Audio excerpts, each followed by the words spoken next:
Bom dia, boa tarde, boa noite. Vocês já me conhecem, né, gente? Eu começo meus vídeos sempre assim, porque eu não sei que hora que vocês vão assistir, né? Bem-vindos a mais um episódio do Podcast LP. Nós estamos aqui nos estúdios da Lagoinha Palmeiras com uma dupla que eu vou te falar, viu? São vitoriosos.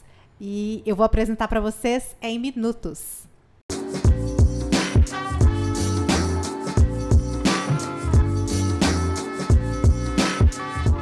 Voltamos diretamente dos estúdios da Lagoinha Palmeiras. Gente, a gente tá chique demais, né? Tô hoje com uma presença internacional. Olha pra você ver que coisa mais chique. Pois é. São pessoas que eu aprendi a admirar muito pela história, pela jornada, pelo testemunho e pela força e o amor que eles têm por Jesus. Gente, eu não sei pronunciar muito bem, não, tá? Então, vocês me perdoem aí, porque o meu português é bom, mas meu espanhol não é muito bom, não. Gerard Canelón. Acertei? Isso. Isso. E Alejandro, nome chique. Canelón também. Também. É isso mesmo. Sejam muito bem-vindos. Obrigado. Muito, muito bem-vindos mesmo. Alejandro é meu companheiro ali de Logos. Né? Está nessa jornada super interessante, super edificante, muito, muito bom. Se você tiver a oportunidade, eu te recomendo. Não vai perder. Isso mesmo. E estamos aqui com o pai dele, que na verdade hoje a gente vai bater um papo aqui com esse patriarca, esse, como diz o outro, o pai de todos aqui, Gerard. Seja bem-vindo, querido. Obrigado. É uma honra receber vocês aqui. Sim, a honra é para nós aqui em esta entrevista que vocês fazem acá na Lagoinha, é muito top. E para contar um pouco nossa história, nossa corrida, nossa caminhada. Isso. Não sei, eu acho que... E com a expectativa de impactar vidas. Exatamente. Porque nossa jornada é incrível, como ela é cheia da presença de Deus. Em todo tempo. E eu queria perguntar, né? Eu acho que Mayra, tá, gente? Já sei de algumas partes, né, dessa história, mas hoje eu vou fazer de conta que eu não sei, tá? Como disse? Vou fazer de conta que não sei e vou te perguntar. Ok, tá bom. Porque aqui, gente, eu vou falar um pouco mais pausado, porque o Gerard, ele entende um pouquinho menos português. Então o Alejandro vai me ajudar aqui e no meio na tradução simultânea. Gente, nós estamos chique demais, né? E aí eu vou falar um pouco mais pausado para que o Gerard consiga me entender. Ok, muito obrigado. Isso. E aí ele vai conseguindo responder em espanhol ou portunhol. Né? Ou português, não sei. Isso. E a gente tem uma alegria muito grande em ter, sabe, essa família conosco, porque, e sinceramente, eu como Mayra, como membro de Lagoinha, eu me sinto privilegiada, sabe? Em ter, como irmãos em Cristo, pessoas que são tão inspiradoras. E primeiro, Gerard, eu queria te perguntar, né? Como um homem maduro, já com filhos. Você tá com quantos anos? Mal lhe pergunte? 59. 59. Ó! Tá jovem ainda, assim, hein? Tá jovem. Só tem 19, só tem 16 anos na minha frente. Só okay, isso. Tá bom. Ninguém sabe agora quantos anos eu tenho, né, gente? Não adianta fazer as contas. Não adianta fazer as contas. Mas o que acontece? Eu queria te perguntar, depois, né, de tudo isso que você passou, né, de vir recomeçar em terras desconhecidas de vivência, como foi o desafio de recomeçar? Recomeçar, não somente desculpa a redundância, não se preocupe. Não começou aqui no Brasil, isso já começou na Venezuela. Sim. Por quê? Porque para o momento que tive que tomar a decisão de partir do meu país, procurar outras alternativas de desenvolvimento, de projeto de vida, Isso. todas essas coisas. Aí tive que replantear tudo o que havia feito. E aí, quando eu fiz essa reflexão, o que aconteceu? Que eu vi que tudo o que havia estudado em minha vida, tudo o que havia passado por la faculdade, tudo o que havia feito, propriedades, muita coisa, estavam perdidas, estavam quase em zero, porque meu país, infelizmente, não estava dando certo. Então aí tive que respirar profundo e aí foi um momento muito complexo para mim, porque eu me encontrava sozinho, não? Mas como que sozinho se eu sou cristão?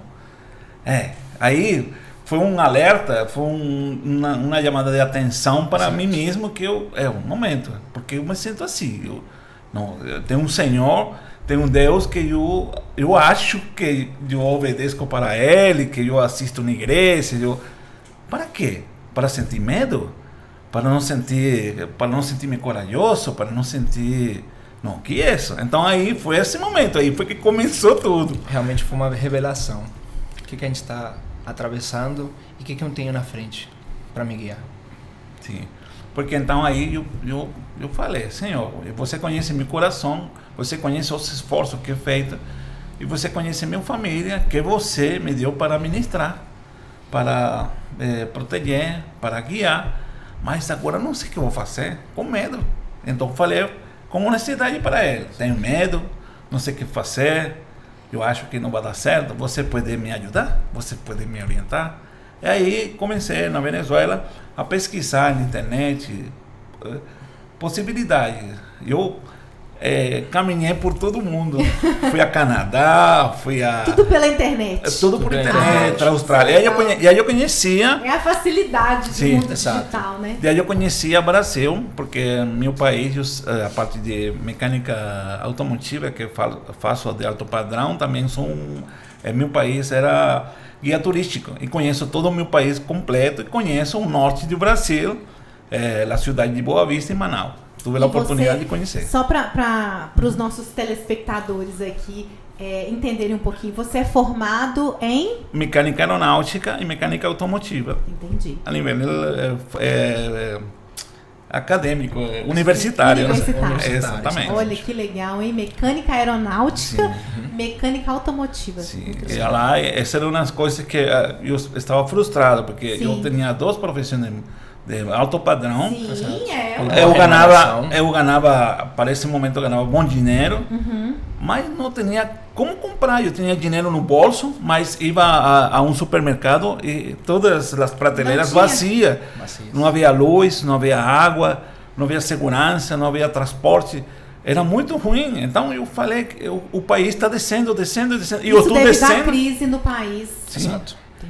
O dinheiro no banco, em várias oportunidades, foi confiscado pelo governo. Foi. Então, uno estava... Muita gente, então, perdeu dinheiro, né? Perdeu, a gente foi... Então, o que acontecia?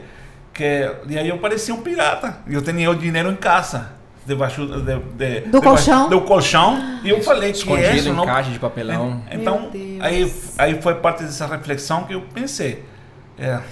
Eu estou fazendo coisas primitivas, estou fazendo coisas... que não são... Retrocedendo, né? Estou descendo, não pode ser. Então aí pedi orientação ao Senhor. Primeiro eu fiz toda essa pesquisa e eu não queria Brasil, eu conhecia Brasil, mas sentia que a fronteira idiomática, o linguagem era o mais difícil, não somente para mim, mas para meus filhos, para minha família, minha esposa. Então eu queria algo mais sencillo, Europa, Espanha, queria Latinoamérica. Algo que fosse mais... Destinos de língua hispana. Mais acessível à sua linguagem, à comunicação. Exatamente, porque ainda na atualidade eu tenho problemas para comunicar-me de maneira técnica. Sim. De maneira formal. Então é uma luta que tem muito forte, porque eu quero expressar um cenário formal de lo que está acontecendo no carro de uma pessoa, e a gente não está entendendo, então eu tenho que começar a falar de um jeito que eu não gosto. Não, isso tem um barulho, não um barulho. Exato. Então, meu pai tem uma alta dificuldade, porque ele, no nosso idioma nativo, a gente tem um vocabulário bastante desenvolvido por causa da nossa formação técnica de ambas carreiras. Então a gente procurou sempre falar da forma correta, crítica e específica para a gente transmitir essa profissionalidade para as pessoas. Então trazer esse alto padrão linguístico para o português tem sido uma dificuldade grande para mim, para meu pai, e eu tô aqui para lhe auxiliar, eu vou corrigindo, mas a gente vai cada vez mais aprendendo, cada vez mais desenvolvendo o idioma, e tem sido uma jornada. Na verdade, é uma jornada.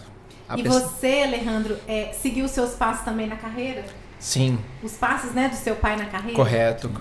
Eu segui o exemplo de meu pai. Eu sou orgulhosamente segunda geração de mecânicos. Que legal. Na nossa família. Meu pai foi o precursor. Olha. Não tinha mecânicos na família, tinha algumas referências, mas ele saiu do padrão familiar para empreender uma área nova. Olha.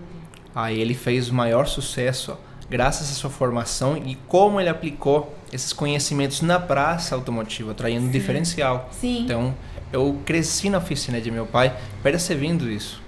Então, aí quando segui os passos, realmente vi que ia dar certo. Aí comecei a gostar, me apaixonar, a me aprofundar nesse campo, nesses dois campos tão grandes, tão diversos, tão legais para se profissionalizar.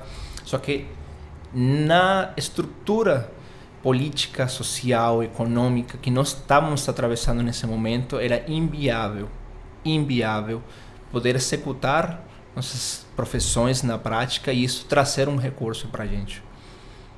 Então, e não é uma mecânica simples, né? Não. É uma mecânica mais avançada. Conta pra gente aí um pouquinho. Não é mais avançada, não, mas o importante é que é muito disciplinada. Exato. O detalhe da aeronáutica, da aviação, é que é todo muito conferido numa vez. Muita responsabilidade. Muita também, responsabilidade. Né? Altíssima responsabilidade. Um conserto de algo ou uma reposição de alguma peça é conferido não uma vez, 7, 8 vezes. Porque o mecânico 2, o mecânico 1, supervisor de mecânico, gerente de oficina, controle de qualidade, até aí então tudo está conferido. Então uno tem o costume de quando faz algo de primeira mão, já está perfeito. Não pode ter erro. Não pode ter erro, porque uno sabe que vai ser supervisado, uno sabe que vai fazer uma inspeção, uma supervisão, uno não vai querer em seu histórico uma amonestação ou uma chamada de atenção. Exato. Porque isso é como na escola, quando eu era um menino, vou falar com sua mãe, então uno ficava tranquilo. Exato. É assim, então assim foi como começou esse reto de como que eu vou fazer. Então aí o senhor me orientou, falou, deixa o medo, que vocês já conhecem o país, já conhece, gosta desse país, porque eu queria, em meus sonhos, eu queria colocar uma sucursal, uma filial da oficina de mecânica automotiva que eu tinha na Venezuela. Queria colocar uma filial no norte, porque eu havia visitado o norte e vi que não havia oficina de alto padrão. Por carro popular, eu queria colocar uma oficina aí para BMW, Porsche, coisas assim, não? Sim. Porque eu achava que esses carros também haviam lá. Mas muito pouco. Não é muito. Não. Como diz, gente, não é mecânico de carro popular não, tá? É mecânico de alto padrão. Como é que fala? Tem um motor que é um motor mais delicado, meio V8? V8. Especializado, sim. Especializado eu não entendo V8, nada, tá, gente? V6. Mas quem tá nos assistindo e sabe sobre essas motor assim, V8 para cima, né? Sim, porque na Venezuela há muita influência americana. Correto. Os carros que maiormente que se outra reparam coisa, lá né? é V8 V6. Entendi. A lá 4 cilindros é um padrão. O meu carro lá, então, deve ser tipo assim, um cavalinho pocotó, né? Não, há muita oficina, não? Pero lá, o que dá muito dinheiro é esse V8 V6, porque Olha, é muito, muito. Olha. Então é assim. Então eu achava que esse ia ser meu futuro, mas não foi assim. Então aí foi quando eu falei com o senhor me direcionou. Todas as pesquisas que fiz na internet davam errado, porque o problema maior que eu veia era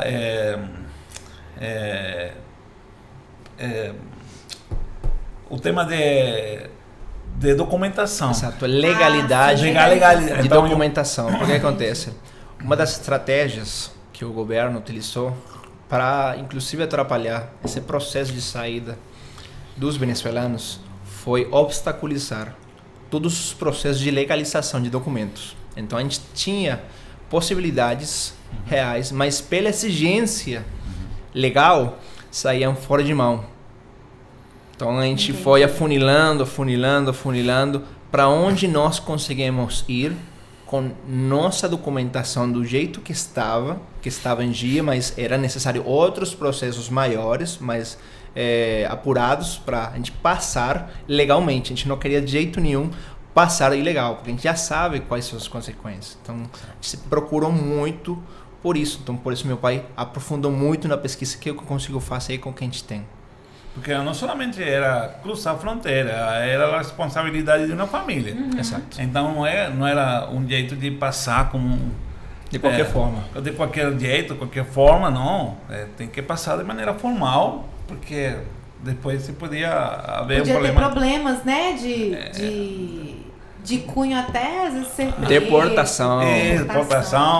Qualquer dos quatro podia ser deportado. Sim, porque não era só sobre você, né, exatamente. gente? Quando uno está sozinho, é muito mais tranquilo. Fácil, é verdade. Mais fácil fazer coisa. Eu vejo contar com a família é mais responsabilidade. Eu vejo muita gente que fala de imigração como algo leve, não? Não, é leve, é algo complexo. Exato. Agora, se você lo faz de maneira pessoal, não tem problema. São outras condições.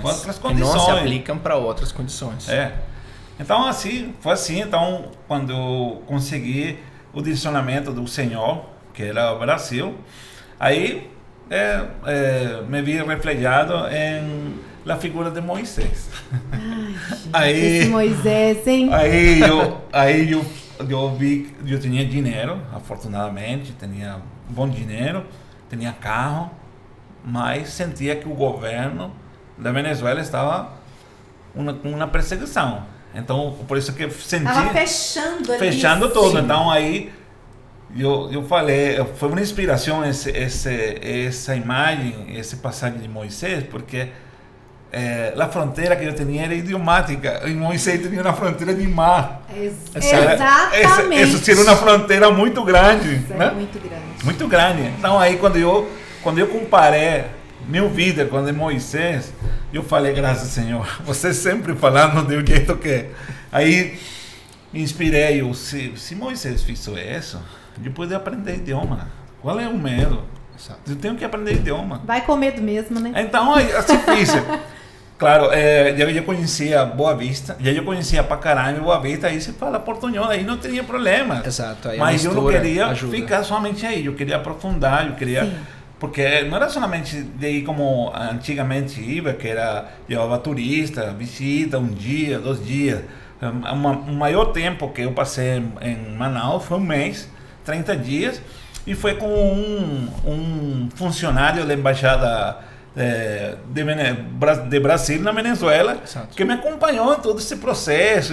Então eu falava espanhol e ele traduzia para mim. Era sem problema. Exato. Então era uma experiência que não era uma experiência válida. Sim. Uma experiência inválida. Então, por isso eu ficava um pouco preocupado. Mas depois, quando eu passei, eu senti um alívio, né? Um alívio muito grande. Uau. Muito grande. E aí, assim foi que comecei aí. Mas depois foram as costas. Nossa. E eu posso imaginar que essa fé e essa certeza, né, de que Deus estava ali sempre no controle de tudo, sim, foi o fundamento para dar esse primeiro passo em direção a uma vida num país, sim, totalmente diferente. E para mim foi muito bom essa experiência espiritualmente e de vida, porque eu participava em uma igreja na Venezuela, eu pregava nas atividades da igreja, e fazia muitas, estava muito presente, não, na atividade, todo mundo. Mas esse momento era um momento de verdade. Era um momento onde o Senhor estava reclamando: você fala muito de mim, você muito engraçadinho nos eventos de igreja, nos encontros, prega de minha palavra, prega o que eu fiz. Mas você, será que acredita em mim de verdade? É o momento da aplicação. Será que você tem fé? Foi muito interessante para mim, porque ao princípio tinha dúvida. Mas à medida que foi uma frase de um amigo, que ele também estava fora, ele falou: Geraldo, fica tranquilo, fica com confiança, porque você vai reconhecer o caminho pelas sinais. Pelas sinais você reconhecerá o caminho. Então foi assim. A saída de Venezuela não foi nada fácil, foi bem complexo também, muito difícil, muito controle policial, muito controle militar. Nossa. Tudo era muito traumático para esse tempo. Isso foi um tempo de 2014 a 2019 que o país foi muito 2014 a 2019, 5 anos então, né? Sediado muito. Era uma coisa muito difícil. Não havia combustível. Uno tinha que levar o combustível em garrafa dentro do carro. E quando conseguia um ponto de controle, o policial queria pegar essa garrafa, multar e colocar preço o carro e você, porque tinha combustível ilegal. Mas uno falava para não há combustível para andar. Então uno tinha que usar armadilhas, colocar uma camisa com uma coisa institucional. Você tinha que disfarçar a intenção original para não cair nessa corrupção. Esse tempo que meu pai comenta, a gente conseguia ver claramente como de fundo tudo ia se degradando, tudo ia regredindo e a gente cada vez mais fechado, até o ponto de se a gente ficar, a gente não vai conseguir sair. Uma oportunidade, como eu fazia uns trabalhos de mecânica para uns militares que tem carro de alto padrão, um deles esqueceu um boné deles na oficina. E eu sempre ligava para ela: aqui está seu boné, vou mandar. Não, fica aí, em qualquer momento eu vou procurar. Em esse momento que tive que sair de viagem, que vou usar o boné. Eu coloquei usando ela para esquecer o boné no seu carro. Eu coloquei o boné, aí colocava no para-brisa. Para-brisa, e cada vez que chegava um ponto de controle, eles, claro, igual paravam, igual faziam pesquisa, mas sempre perguntavam: e esse boné? Não, que eu trabalho com o coronel, eu faço serviço de mecânica para ele, serviço de alto padrão, somente para o coronel, se não para geral. Ok, entendido, pode continuar. Como se diz, né? Então você está ali endossado por mas essa foi uma experiência muito incômoda para mim. Não gostei. Muito. Não gostei porque eu falava: Senhor, eu não quero. Usar uma estratégia. Porque, na verdade, se a gente for levar em consideração, não é uma mentira, né? Porque você realmente exercia o trabalho com o carro, né, do Exército. Exatamente.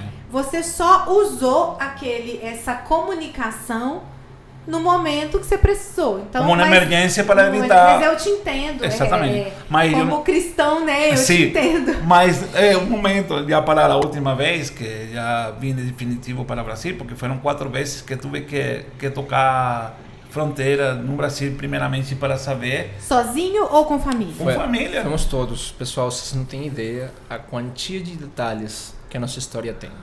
Muito detalhe. Dava quantos episódios de podcast? Foram 3 episódios. Ida e volta para Venezuela. Ida para o Brasil e volta para Venezuela, até por fim nós poder finalizar e poder sentir e falar: já estou no Brasil. Muita correria. Porque depois que eu tomei a decisão de que era o Brasil que íamos a emigrar, foi convencer a minha esposa e a minha filha.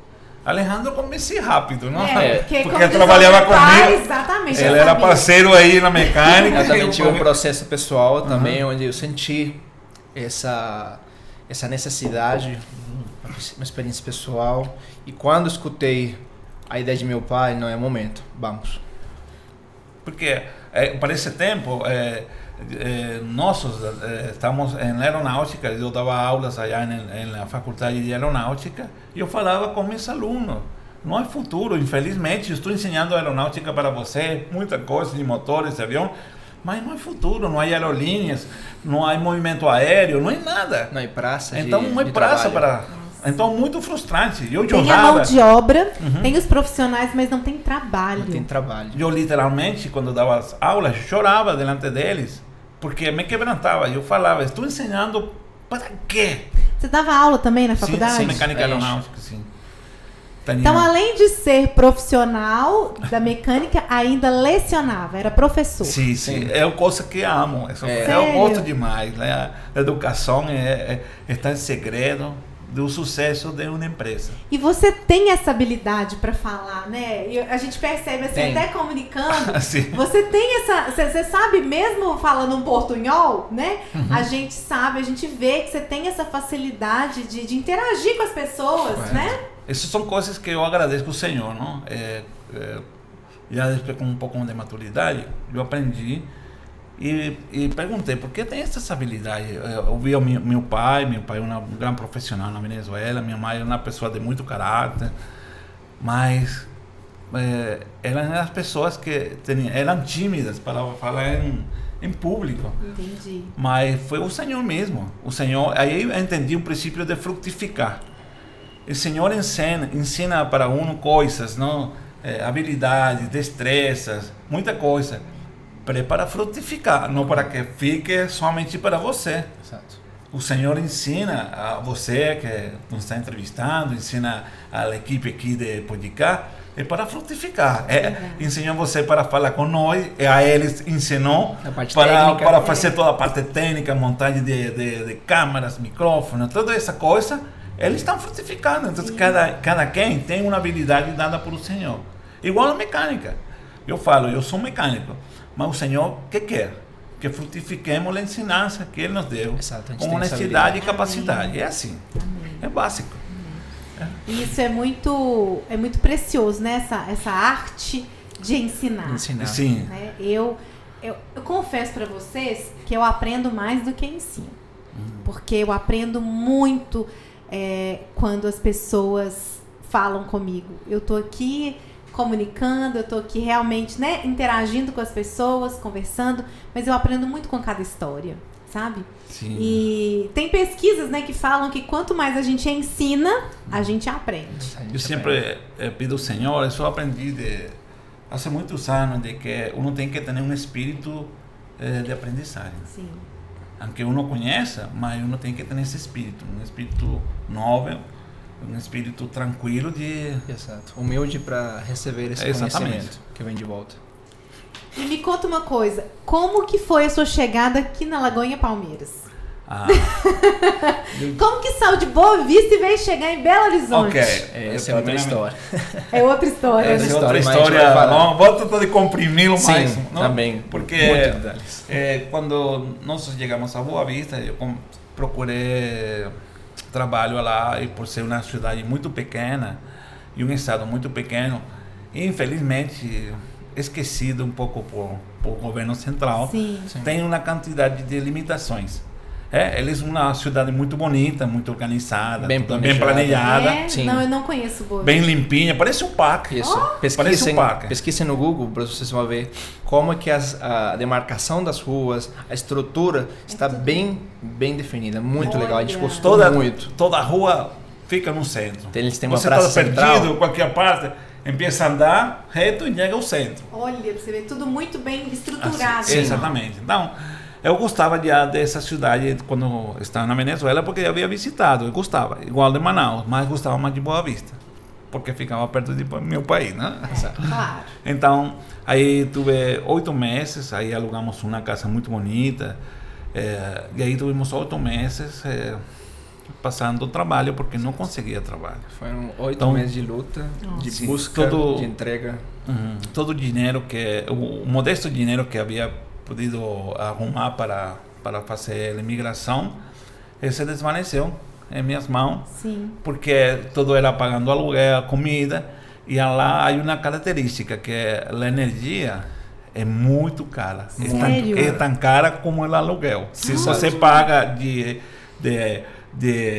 como se chama, de aluguel R$1.200, com certeza vai pagar de energia R$1.000, R$1.100. Entendi. Solamente ligando geladeira, luz E Acondicionado. um ar-condicionado, Meu Deus do céu. 3 horas, 4 horas, somente. Para dormir. Porque o ar-condicionado lá é quente? Não, Muito quente. Tem essas duas características.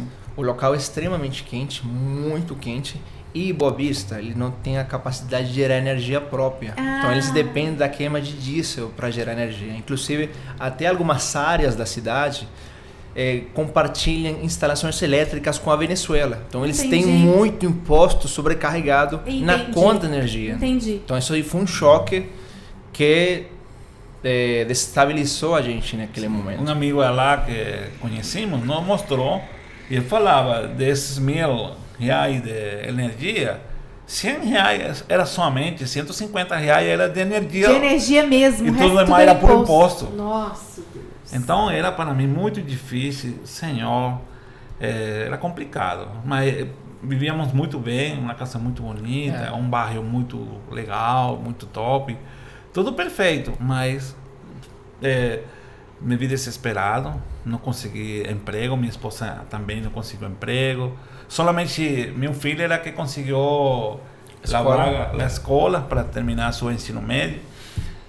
E então, conseguiu terminar? Sim, sim. Ela começou lá, depois que a gente veio para cá, ela mudou e para continuar o ensino médio, ela terminou aqui em Belo Horizonte. Ah, sim. E Alejandro, depois de 8 meses, foi que conseguiu... Não, a gente esteve lá em cima por 8 meses, dos quais foram 6 meses de entrega constante, diária, para todas as lojas que tinha a ver com carro.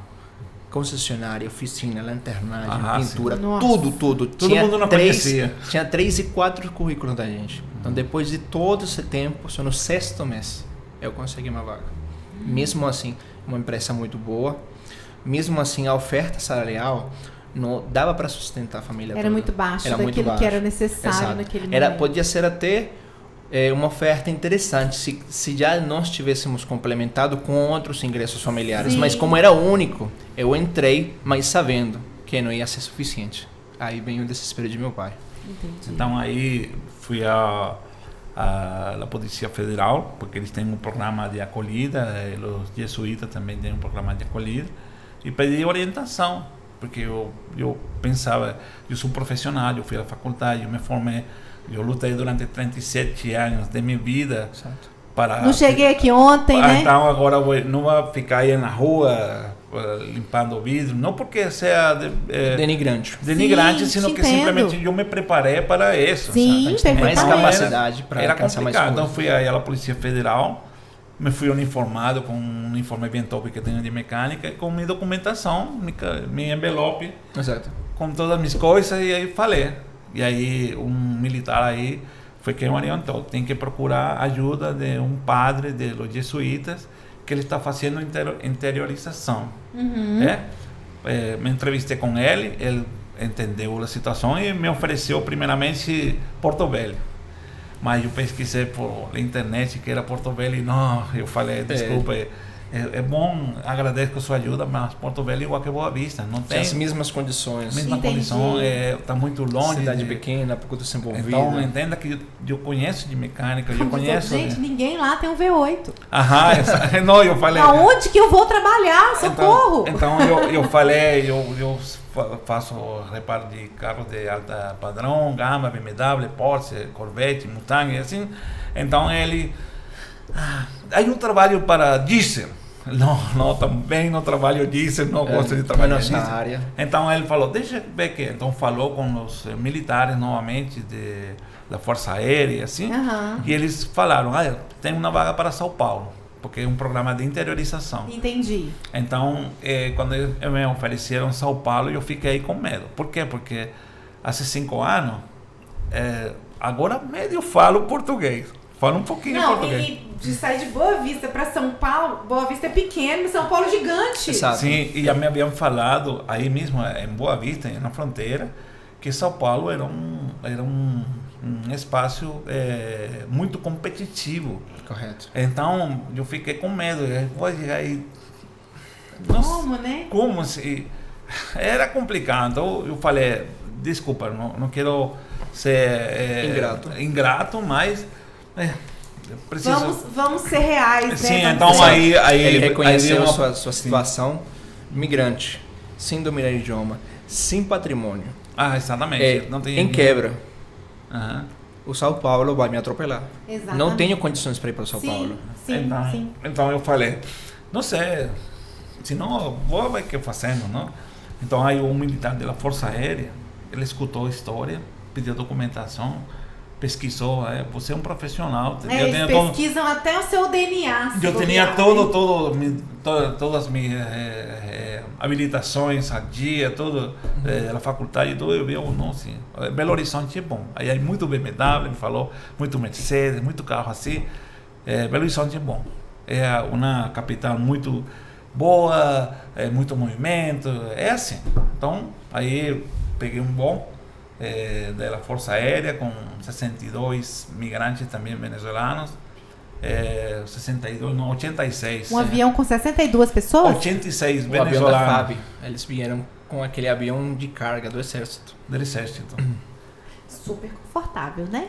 Digamos. Ô, Jesus, tem misericórdia. Então, aí, nada confortável, tá, gente? Sim, então chegamos aqui a Belo Horizonte e o primeiro que me gostou da cidade é que eu venia de muito calor, em Boa Vista é muito quente, Muito. porque como ele está muito perto de Equador, linha de Equador, Tá 2 graus do Equador, sol direto. então aí duas, como falamos lá, uma piada que há duas estações, quente e mais quente. Aí não Quente e mais quente, exatamente. Eu não sei como é que as pessoas conseguem sobreviver lá, porque Devem estar quem climatizadas. quem nasce lá, tudo bem, mas a gente que muda... Não. Mas quando chegamos aqui, como às 5 da tarde, ao aeroporto de Pampulha, Sim.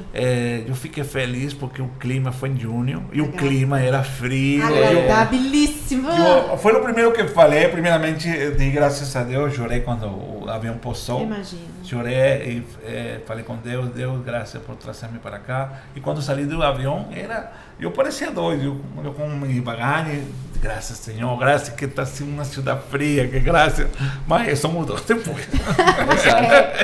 Ultimamente em Belo Horizonte tem feito tanto calor, Sim, meu exatamente. Deus do céu. E então aí fui a uma casa de apoio, que se chama Chico do Vale, que estava dando acolhida Sim. para os migrantes.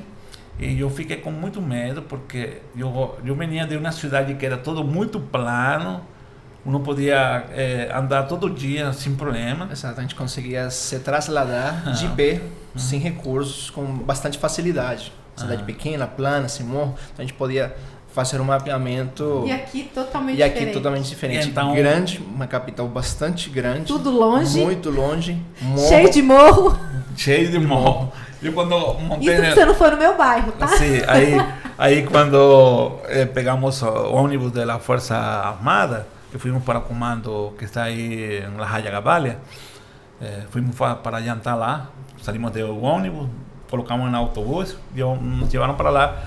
Eu vi isso, muito morro, já quando chegamos aí, muito morro, e eu fiquei assim preocupado. Onde que eu tô? Onde que eu tô? Assim, o senhor me trouxe pra onde? Como que falar aqui, Ocotô? Ocotô, Assim estava eu, ai Deus. E depois, aí saímos como às 7 da noite para Chico do Vale, que é em Barro Preto, não? Localizado no Barro Preto. Ah, sim. Aqui Na na parte cidade. em cima, a parte mais alta. A parte mais alta do bairro. Do Barro Preto. E entrou por o bairro. Então eu vi assim pela janela que é isso. Exato, entrou pelo lado da favela. Jesus! Então meu pai estava horrorizado. Gente, pra onde que eu tô indo? Onde que esse povo tá me levando? senhor? Exato. Eu por na favela, então eu sentia muita preocupação. Mas quando eu cheguei a Chico do Vale foi muito top, vi que a acolhida que eles tinham. Mas igual, de todo o grupo, o que mais que tinha mais quebranto espiritual era eu. Eu chorava cada momento. É muita emoção. Exato. E eu fico imaginando... Desculpa. É compreensível totalmente, sabe, Gerard? Porque eu fico pensando, nós que vivemos num país, né?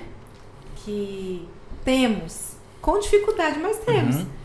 E você ter passado por tudo que você passou e hoje, né? Eu tô falando aqui pra você que tá em casa, esse homem, eu não vejo ele assim, triste pelos cantos, não. Esse homem só fica sorrindo, gente. E ele é uma pessoa de super alto astral. Então, assim, você vê, depois de toda essa história, a pessoa ainda conseguir manter a alegria no coração e a alegria nos lábios, é realmente por Jesus. É Sim. só Deus mesmo, Sim. né? Então, aí, para mim foi muito difícil essa chegada lá, porque eu nunca me havia separado da minha família. Eu achava que nas condições econômicas que eu tinha, não tinha R$1 em cima. Exato. E estava em uma casa de apoio onde vinha dar teto e alimento. Eu falava, Senhor, onde cheguei? Minha família ficou lá em Boa Vista, porque eles ficaram lá. Eu achava que não ia haver mais, porque eu me E quebrantar. você veio para preparar o caminho. Exatamente, mas e aí voltou a acontecer essa mesma conversa com o Senhor. Senhor, estou aqui. Você conhece meu coração, minha família ficou lá, eu tenho medo, mas o que eu vou fazer? E aí ele falou novamente, como sempre fala, você tem que ter coração de Davi. Você tem um Goliat à frente e tem que derribar. Isso é o que tem que fazer, geral. Então, do primeiro dia, tivemos essa noite, jantamos, aí chorei, porque era mais que chorava por tudo, não? Meu pai estava muito sensibilizado, Assim. vocês podem imaginar. A gente Então, passou aquele primeiro processo para depois uma nova separação, Sim. sem contabilizar a distância Sabe? dessa separação. A gente foi quase de um polo ao outro, sem saber que a gente conseguia de fato se reunir. Então, na manhã seguinte, a psicóloga falou comigo, da casa de apoio. Eu mostrei novamente toda a minha documentação e falou, você é uma pessoa que está bem com preparação, é um profissional documentado, tudo. Não, você tem que procurar um emprego Para o Senhor. para o Senhor. Vamos te ajudar. E ao dia seguinte, eu saí com um motoqueiro, que é uma pessoa que estou muito agradecida a ele, Henrique, é irmão da senhora Nice, que é a dona da casa de apoio, me levou a levar currículo a todas as concessionárias de aqui em Belo Na Horizonte. garupa da moto, Aham. por Belo Horizonte. Meu Aham. Deus. Então aí eu fui uniformado, não? E então eu me senti feliz porque me levou a todas essas concessionárias top. Pensamos por lá Porsche, Audi, Peugeot, BMW, toda em Rayagavalli, tudo bem. E justamente um concessionário na Mercedes, aí em Rayagavalli, uma pessoa falou que tuve uma entrevista, falou, você vai ir a tal sítio que é de Nissan, aí estão procurando pessoas. Foi isso aqui na Avenida Amazonas. E aqui na Avenida Amazonas vinimos, uma oficina mais ou menos média, e o pessoal, não, eu não tenho vagas. não pra tenho te vaga, oferecer. já consegui, Mas sei que conheço. mas conheço uma pessoa que se faça reparo de carro top como você está procurando, e ligou para ele, tem aqui um estrangeiro, que amanhã vai para lá. Então, para mim foi Um respiro. um respiro muito bom, porque isso foi o segundo dia de chegar à casa de apoio, e ao terceiro dia eu estava empregado aqui no Belo Horizonte. Então, aí nessa caminhada, aí comecei, isso foi no bairro Coqueiros, comecei a trabalhar, pude ligar para ele todo emocionado. Nossa, foi muito bom. Tudo bom. Foi muito Aí bom. a gente da casa de apoio ficou muito contente, porque havia sido um recorde que um imigrante em 3 dias já havia conseguido trabalho top, bem reconhecido, tudo bem. Então era uma referência aí na casa de apoio. E aí eu perguntei para ele se não tinham pessoas que davam palavra para nós, porque eu veia todos os irmãos venezuelanos que tinham muitas carências, não? Então eu queria pregar aí, mas eu não tinha autoridade para falar muitas coisas, não? Aí foi quando eles falaram, sim, não, aqui vem um grupo de pessoas cristãs de algumas igrejas e dão palavra. Eu creio que esta semana vem. E aí em essa semana eu estive muito pendente. Nossa. Esse sábado chegou Cleide e aí pregou. E essa pregação que fez, como eu falo, a pastora Cleide, porque eu senti que era uma pastora e sigo sentindo que era uma pastora.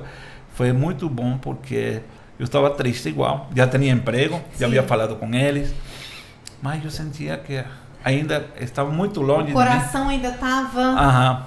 E então doendo. ela começou, ela falou, eu não sei falar espanhol, sei falar português, vamos saber como vai todo, porque todos somos venezuelanos. Sim. E ela falou com uma graça, com uma autoridade, falou num momento de tristeza. Começou a falar assim, num momento de tristeza, um momento de alegria.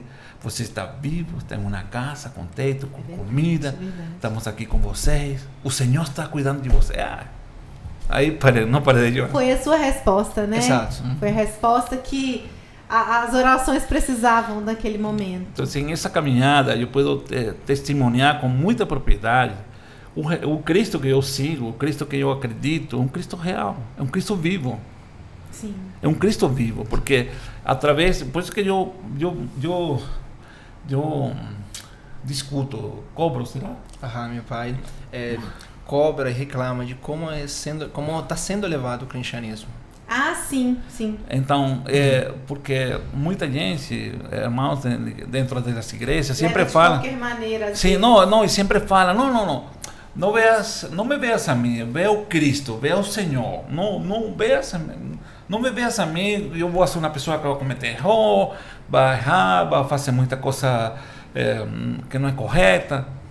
Então eu fico assim, mas o Senhor está utilizando você como ferramenta, então você tem que arrumar sua vida, porque você é um exemplo, tem um testemunho. Então, isso é parte do que eu podido viver em todo este processo. Muita gente na Venezuela acredita que solamente Deus, é vontade de Deus todo, e é verdade, mas o Senhor dá umas competências, dá umas, ele dá aí, ele entrega para um cardápio, não sei se chama ele prepara as condições, ele entrega recursos e ele pede contas daqueles recursos. Exatamente. Então, quando a gente agora, em este presente, fala comigo da Venezuela, fica inspirado, geral.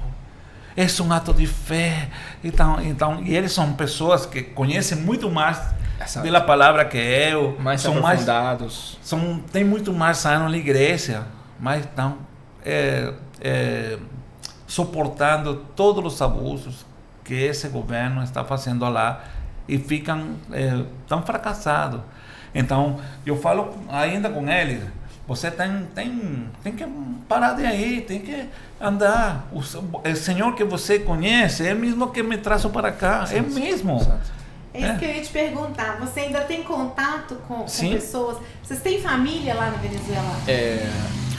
Tem alguns parentes que ficaram no momento da saída. A gente falou com todos eles, tentou mostrar essa visão, só que para esse momento era somente nosso propósito, era somente nossa visão. Saiu, depois outros familiares foram se espalhando, saindo, alguns ficaram, então tá um pouco espalhado esses contatos que a gente ainda tem. Nossa família está em Europa, em Espanha, em Austrália, em Chile, em Peru, em Estados Unidos, em México também tem família. Então também acontece que essa narrativa que tem esse governo lá é uma narrativa enganosa, não?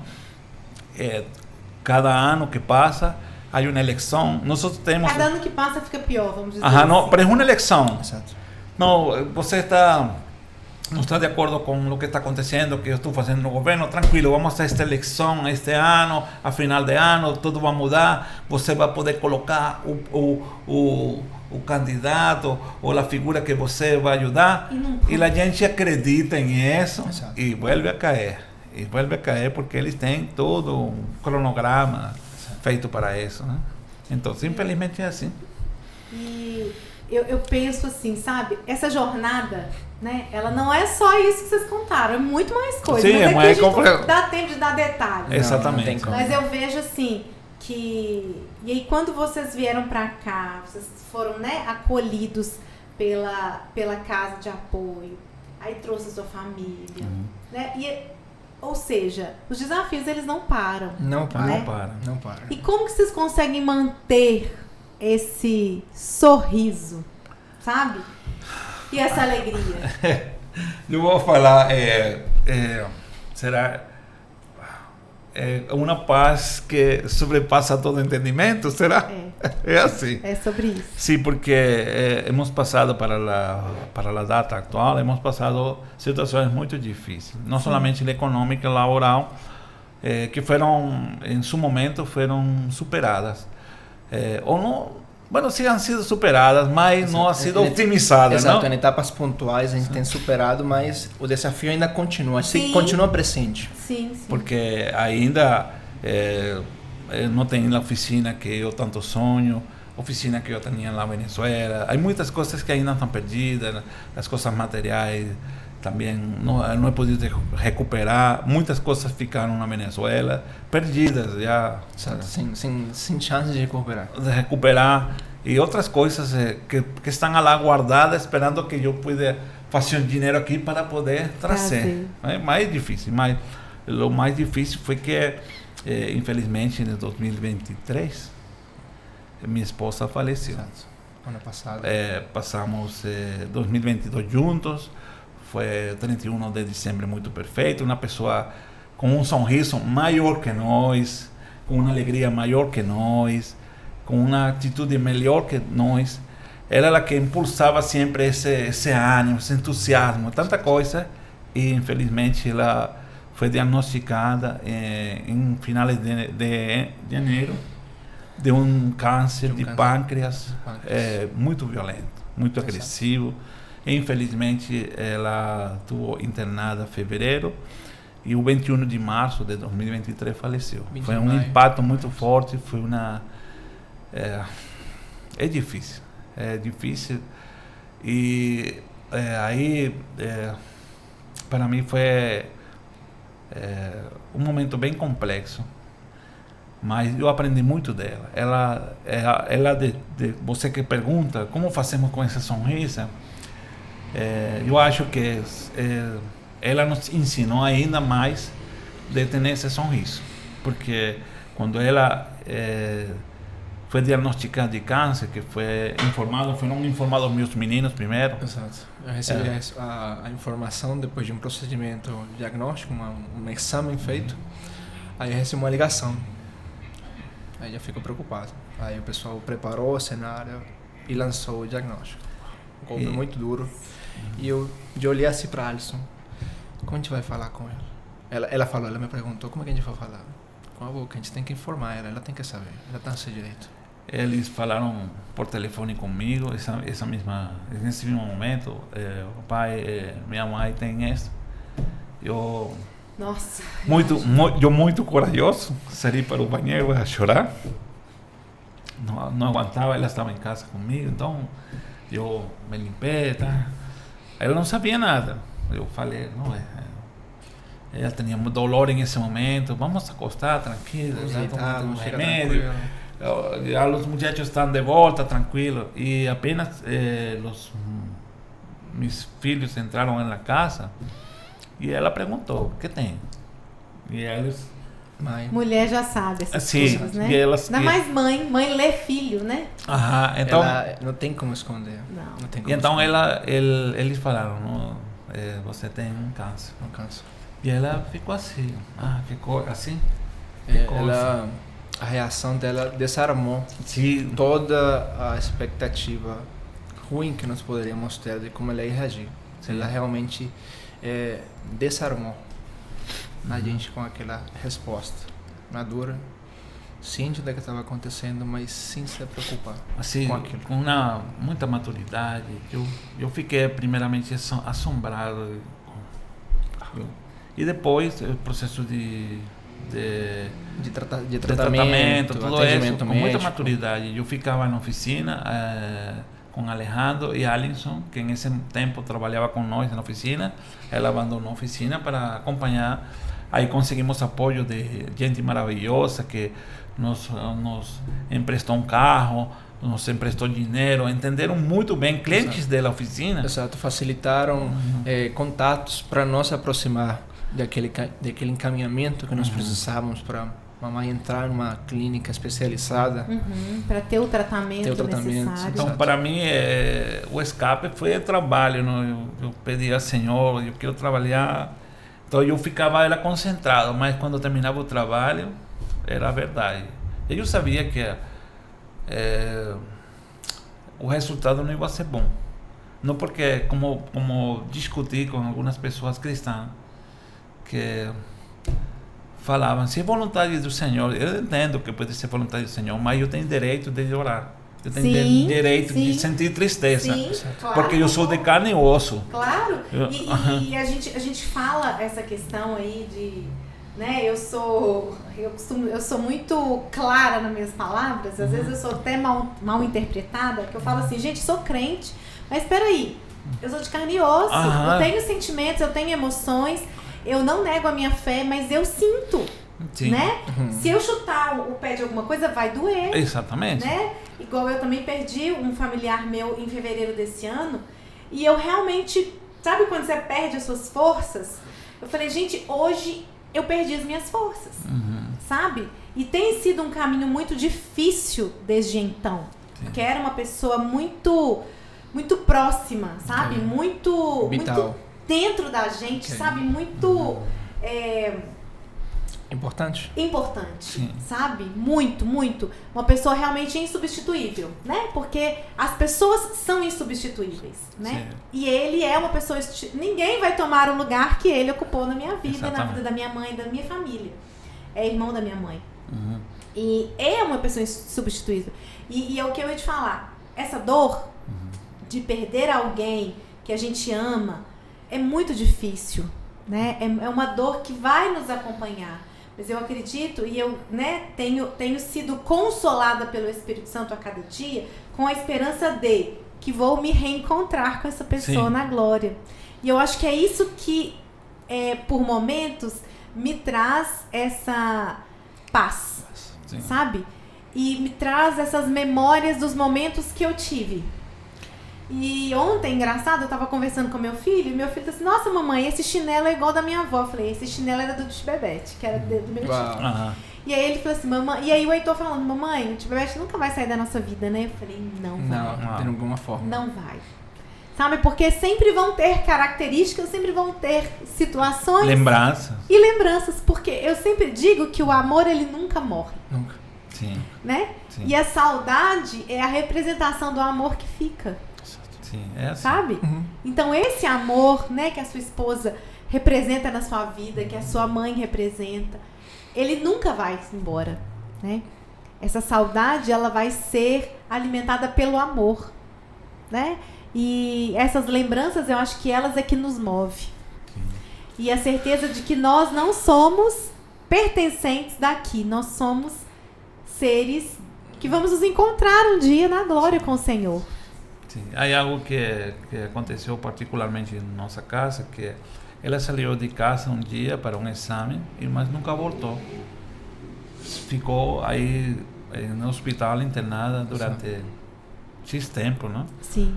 E eu me perguntava todas as noites, o que é isso? E eu sentia que era como uma prática.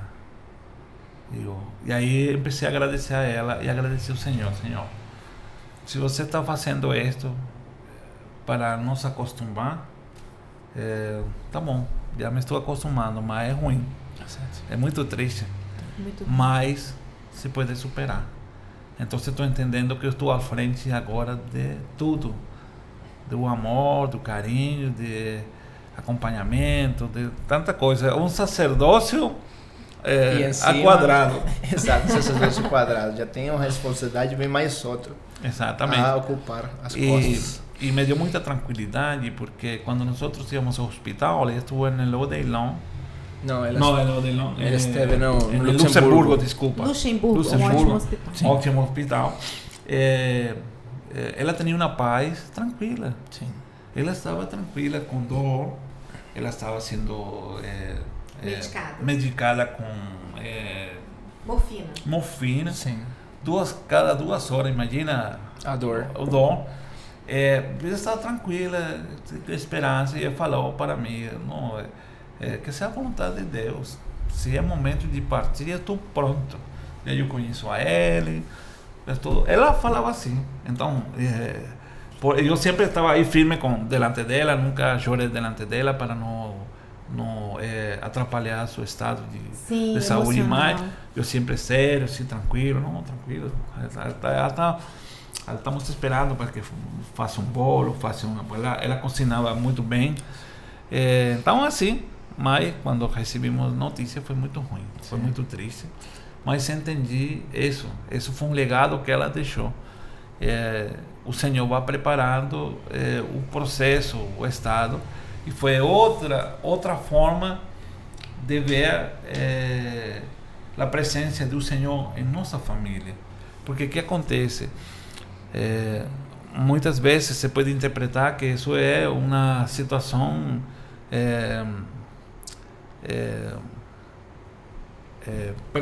que causa perjuízo, não?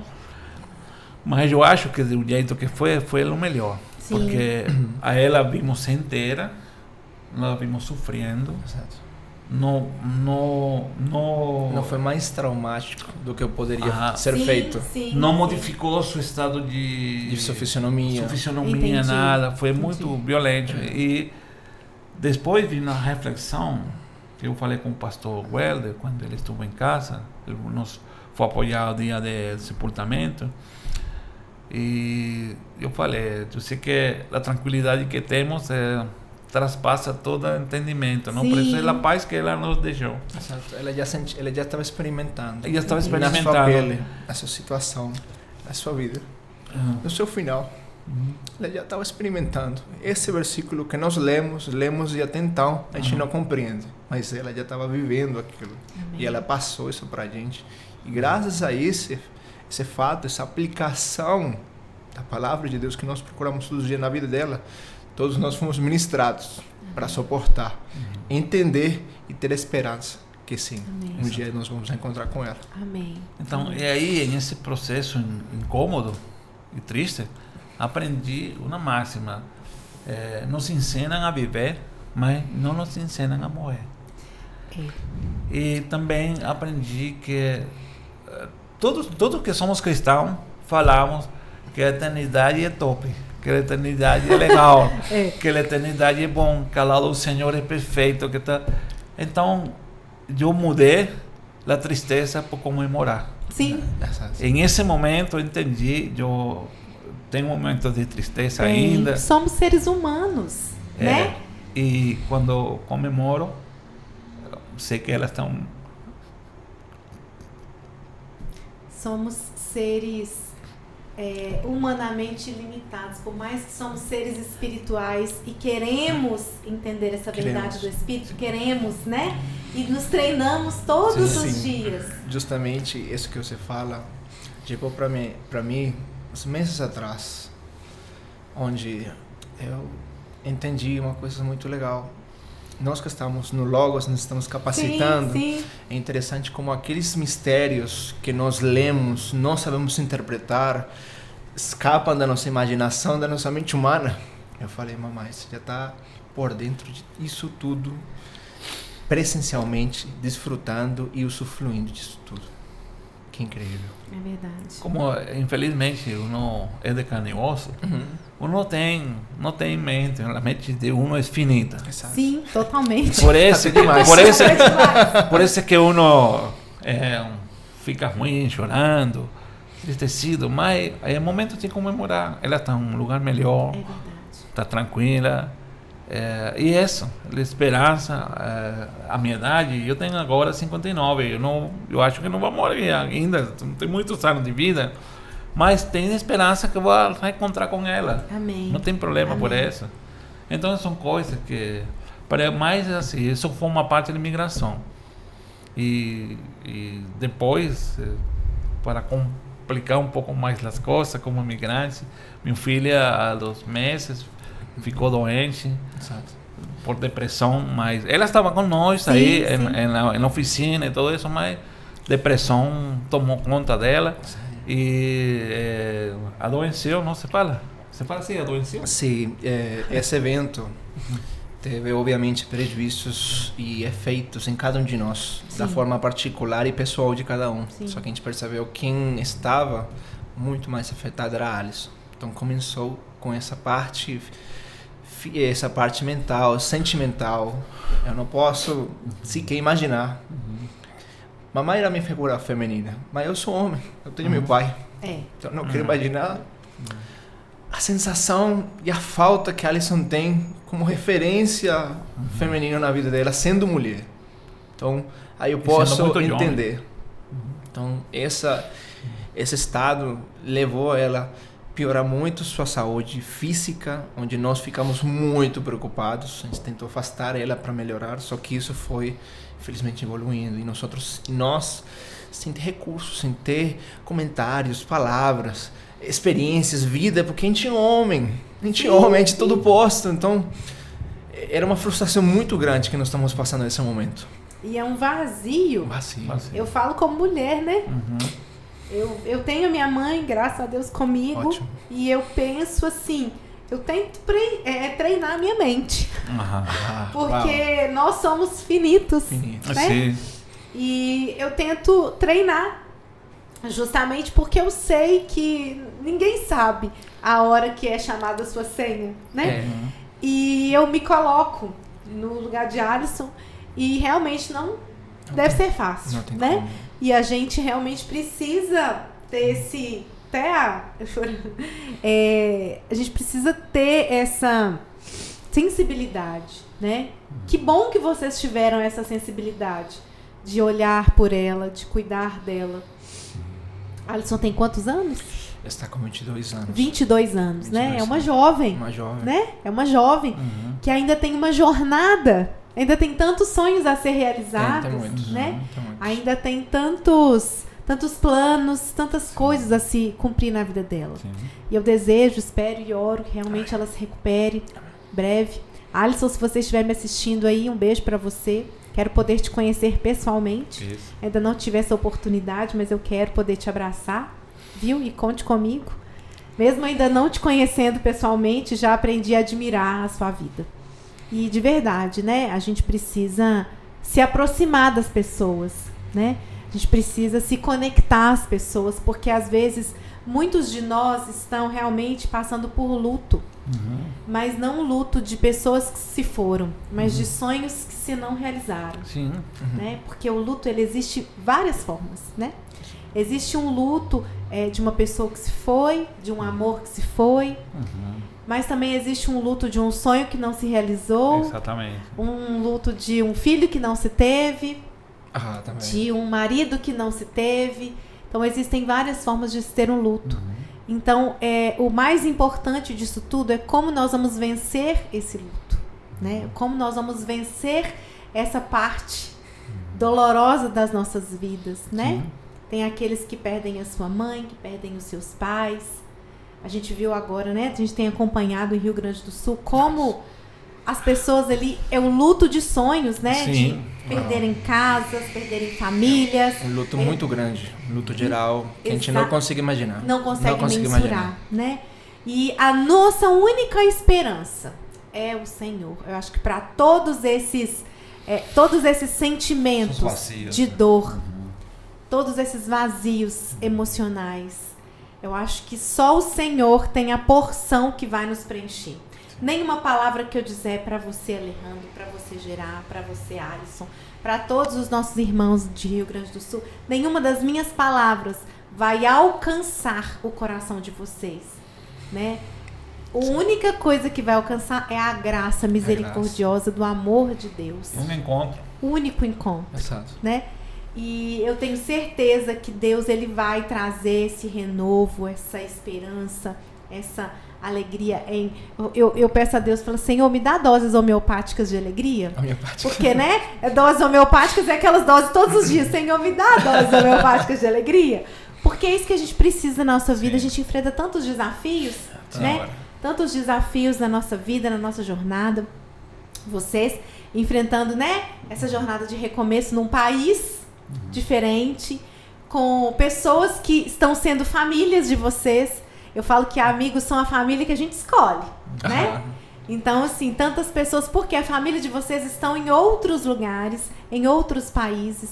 Então, vocês aprenderam a se apegar numa família que vocês vão escolher agora, né? Ou seja, agora vocês estão tendo a oportunidade de reconstruir a família de vocês. Por isso que quando, voltando à pergunta inicial, que desviamos um pouco, não, desculpa. Aqui a gente não desvia, tudo é assunto. Tudo tem a ver. Tudo tem a ver, tá tudo ligado. Quando Cleide fez um convite para vir à igreja, eu achava que era uma igreja normal.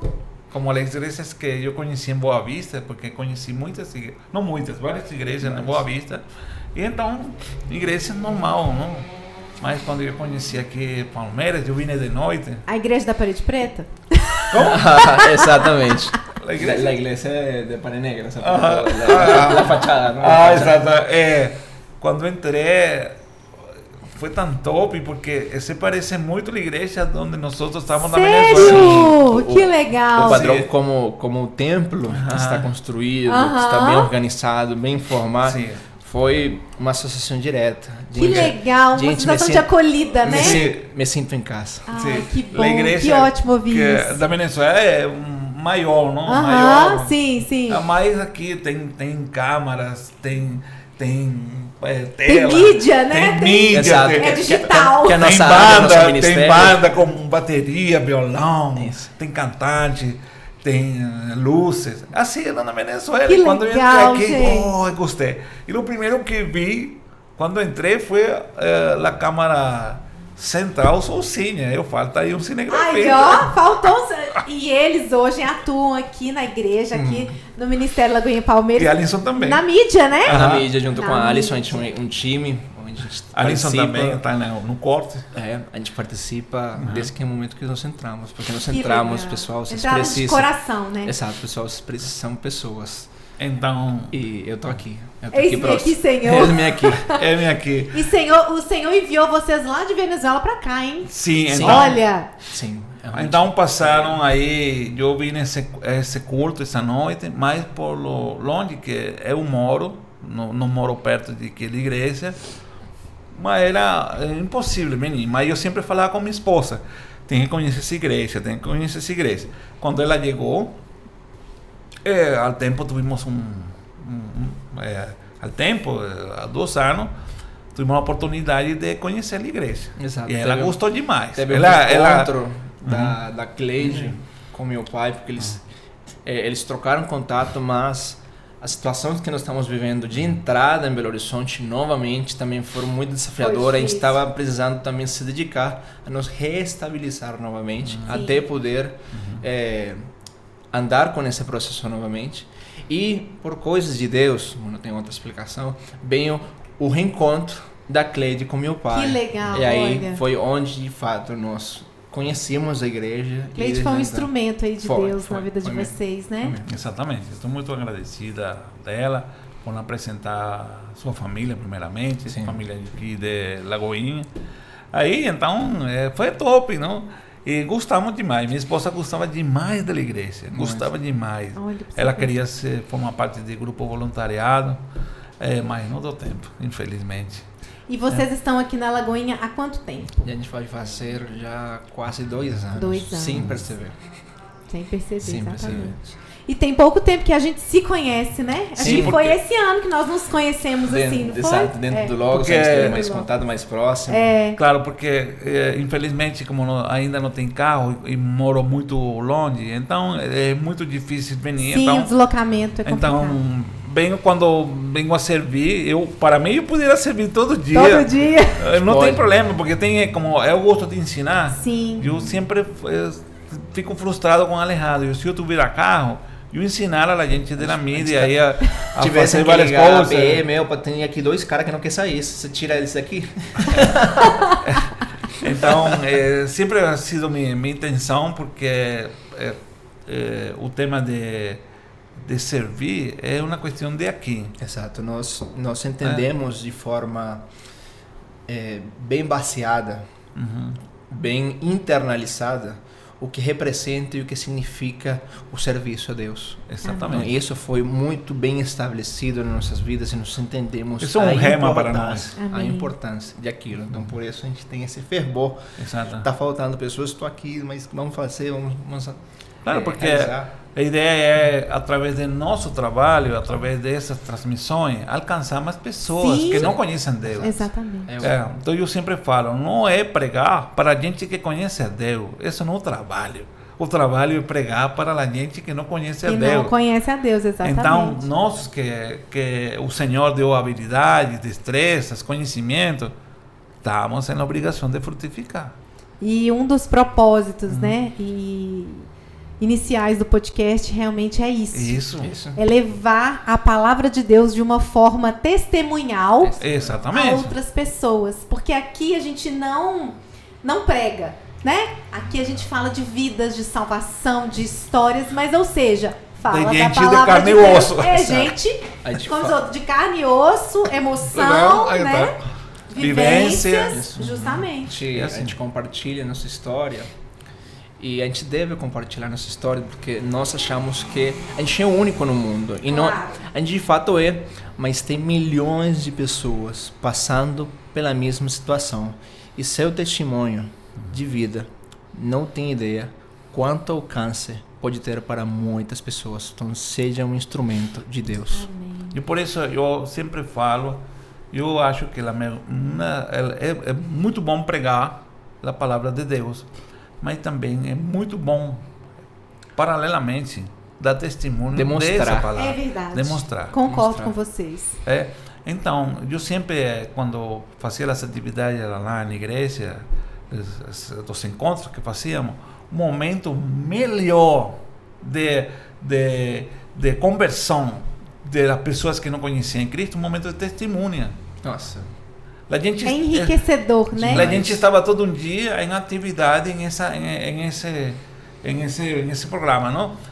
Nesse retiro Nesse espiritual. retiro, havia 4 ou 5 pregas no dia, não? 4 ou 5 pregas, íamos a jantar, e depois de jantar, vinha um momento de testemunho. Olha. De que aconteceu? de compartilhar, O compartilhar. de comunhão, De comunhão. começar a se conhecer entre os participantes, os auxiliares, os guias, entrar também na conversa, explicar, aí entrava nesse mesmo nível, eu sou igual a você.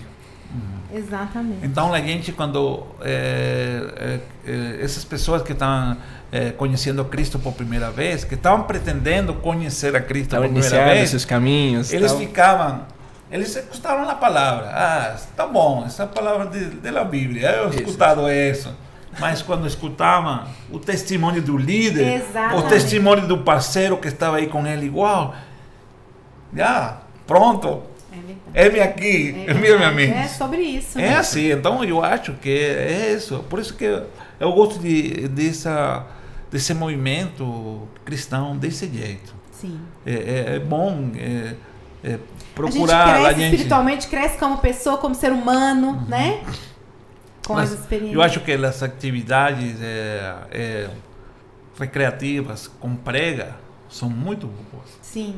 Uma atividade recreativa que não tem uma palavra é uma atividade recreativa vazia. Exato. Encaminhar Mas- É atividade só recreativo, né? mais uma brincadeira. Exatamente. Então, se você convida pouco gente, mas dá uma palavra com um testemunho aí, é bom, Sim. é top.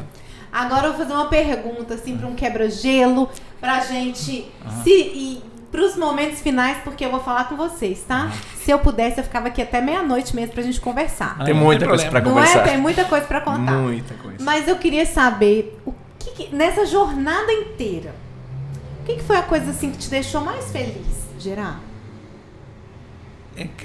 Na jornada inteira de imigração, Inteira. Que falou assim, nossa, isso me deixou feliz. o que me ha deixado feliz é o crescimento espiritual. Amém. Porque em meio de todo o processo incômodo que passei em meu país, eu não conseguia ver, sentir a presença de Deus em esse país com tanta coisa. Não? Exato. Esse é contato de primeira mão. Essa primeira mão, eu falava, eu reclamava para Deus, que acontece em meu país. Mas o problema não era esse, o problema era que eu queria que eu crescera, Sim. Exato. que eu entendera onde está ele. E agora eu aqui no Brasil, e agora que estou passando por outro processo profissional diferente, eu novamente vejo que o Senhor está aí falando, estamos caminhando juntos, estamos juntos. Glória a Deus. Eu prometi que nunca ia abandonar você, E eu não abandonado, não sei se você, mas eu não. Eu sinto assim, porque eu sinto a própria Deus, a Deus, ao Senhor Jesus Cristo, eu sinto como um amigo. Hay um meme que eu gosto muito, que sale um menino pedindo uma bala para o papai. Senhor, que está aí sentado num banco celestial, e o papai assim, fica assim estranhado. Por quê? E afinal o menino fala, eu quero uma bala. Então o papai fala, e por que você fala assim? Somente com pedir uma bala para mim tem. Mas como eu vejo que cada vez que você vai orar o Senhor, que diz que é seu pai, fala assim, eu acho que para pedir-lhe algo a você também tem que ser como você passa. Olha, você vê também. Me gostou muito. E assim, reguada então eu tenho, é verdade. Então eu tenho essa condição com o Senhor. Senhor, entendo que há que respeitar, mas conhece meu coração, não pode. Então eu quando sinto raiva, eu falo com ela. Sim. Sinto raiva, eu não quero sentir assim, mas tem raiva. Você sabe por que tem raiva? Você me pode ajudar a tirar isso de mim? Exato. E há pouco tempo, há um minuto, segundo, ao meio-dia, eu coloco uma situação que eu vejo imediatamente. Eu fico com vergonha. Desculpa. É assim, então esse é o relacionamento que uno tem que ter com Deus. Não é religiosidade, é relacionamento, que é uma coisa muito, muito distinta, muito diferente. Então muita gente fala, por todas as caminhadas que nós hemos tido, muita gente às vezes pergunta, Geraldo, tem que ter fé, não pode abandonar a fé. Desculpa, minha vida reflete o que é ter fé. Então eu falo, você acredita que não tenho fé? Por acaso, tudo que a gente tem feito... É caminhado em baixo de sombra, é cruzado o mar, o deserto, caminhando sobre as águas, tudo isso. É o Moisés que levanta o cajado e fala assim, abre o mar. E tem um olhar aí à frente que está querendo me derribar e eu não vai conseguir. Olha só o que eu vou pegar aqui.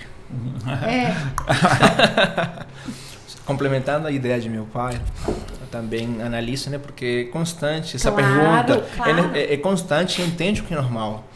Mas eu analiso que de ser, nesse ponto da nossa vida, o maior desafio que a gente pode ter assumido, executado e conquistado, virou a coisa mais importante da nossa vida.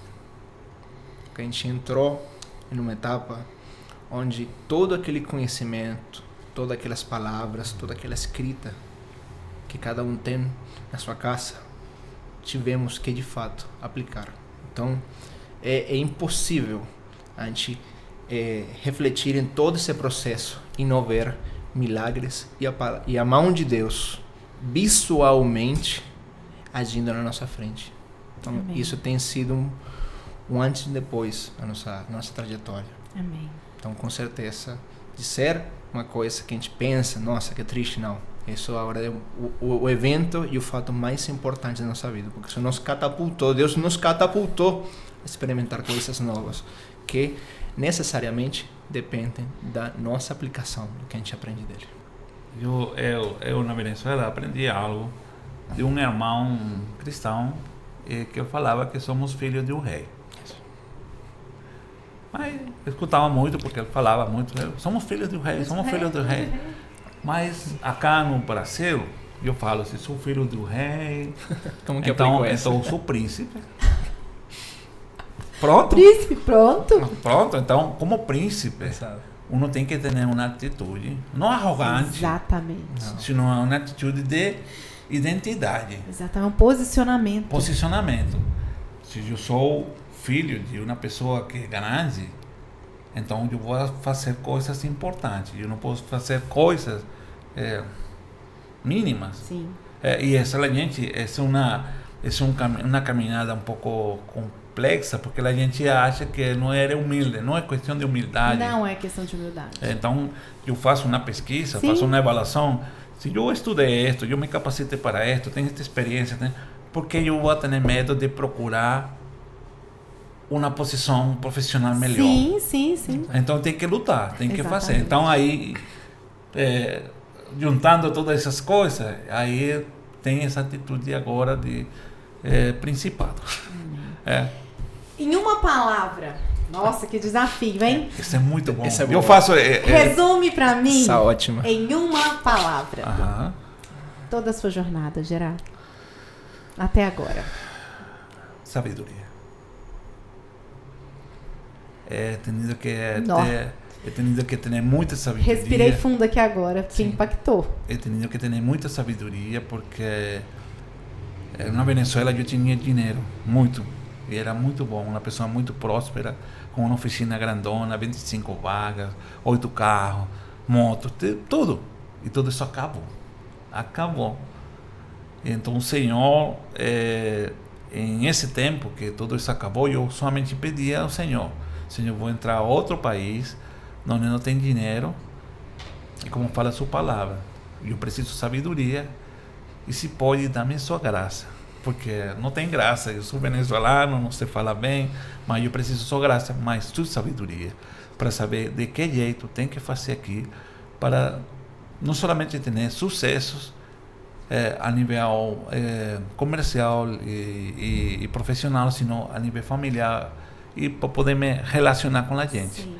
Então, ainda neste presente, o único que estou pedindo ao Senhor é sabedoria para poder me comunicar com você, para poder manejar aqui na igreja, para poder entender. Eu sempre pido ao Senhor, desculpa minha ignorância, desculpa minha atitude, mas eu preciso que você sempre me toque aqui, estou aqui. Porque muitas vezes eu não sei que você está presente, não porque esqueça, sino por um jeito que uno está enfocado fazendo algumas coisas e você está ao lado assim esperando aí, Geraldo, estou aqui, mas eu dou licença a você. Desculpa. Beleza. Aqui estou com o Senhor, aqui está o Senhor comigo. Então, muitas vezes ha passado aqui em esta caminhada que he tenido aqui no Brasil, ha passado assim. He tenido que suportar muitas coisas, muita tolerância, mas tudo isso é sabedoria. Amém. Porque de outro jeito não hubiese sido. Aprendi. Se hubiese perguntado antigamente, você pode viver sem salário durante um ano? Eu vou falar não, mas aqui consegui.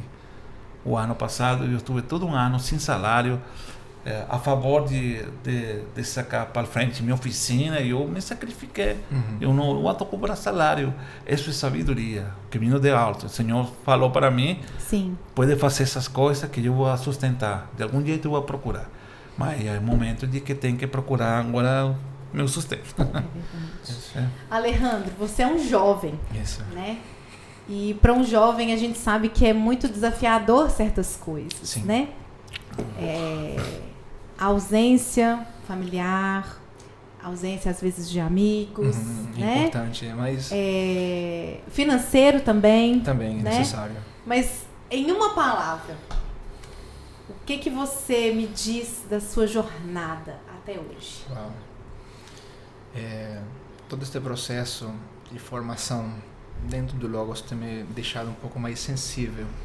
Como Deus age e como Ele faz as coisas. Além, obviamente, da nossa própria vivência.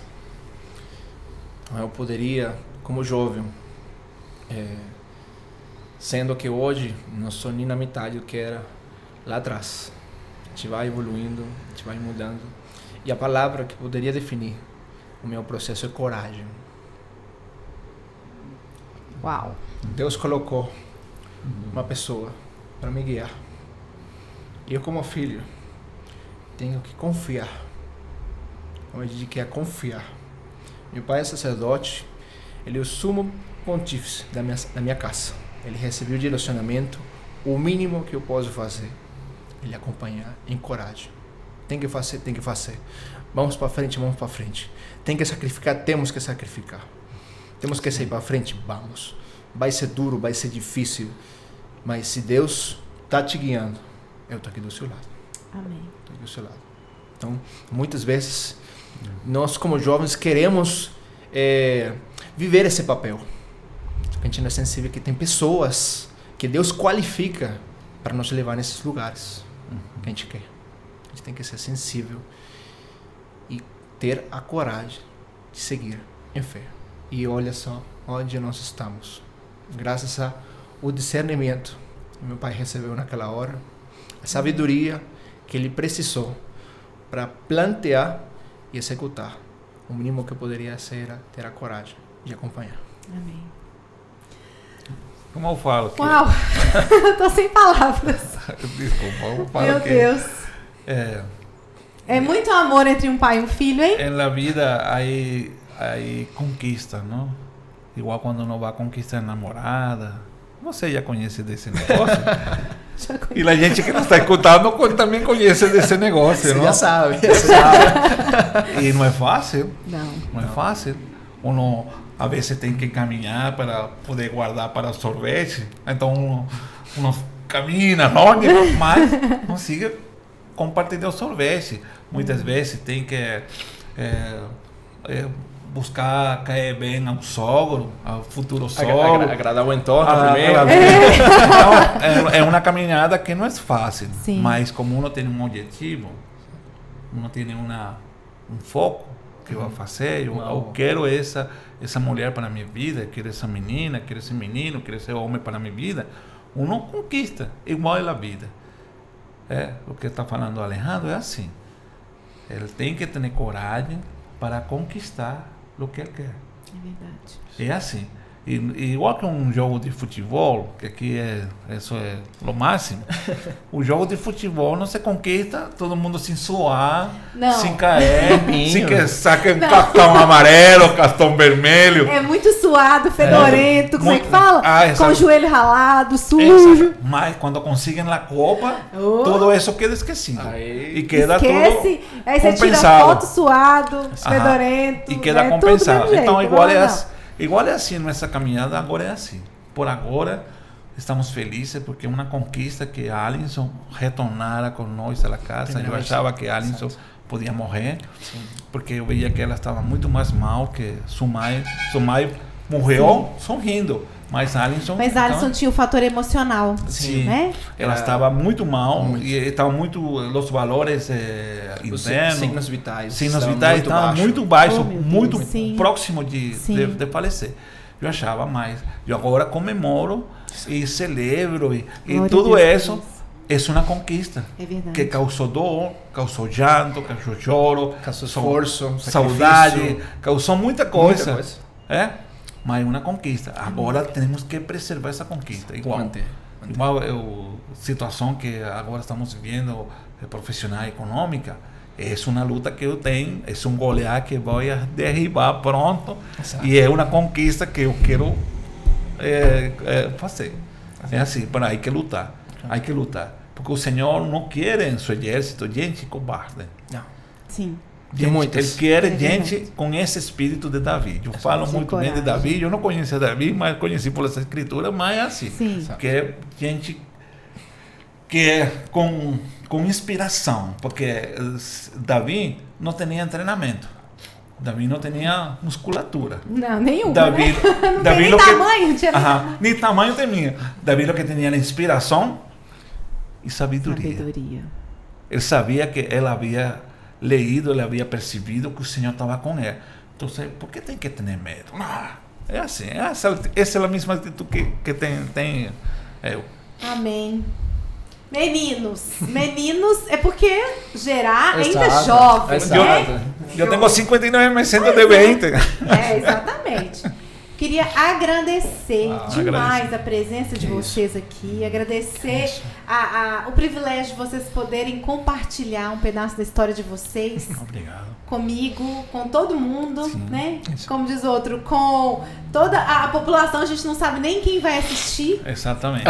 Eu desejo que as pessoas que vão ter acesso, que elas tomem, né, para si essa sabedoria e essa coragem que vocês demonstraram aqui.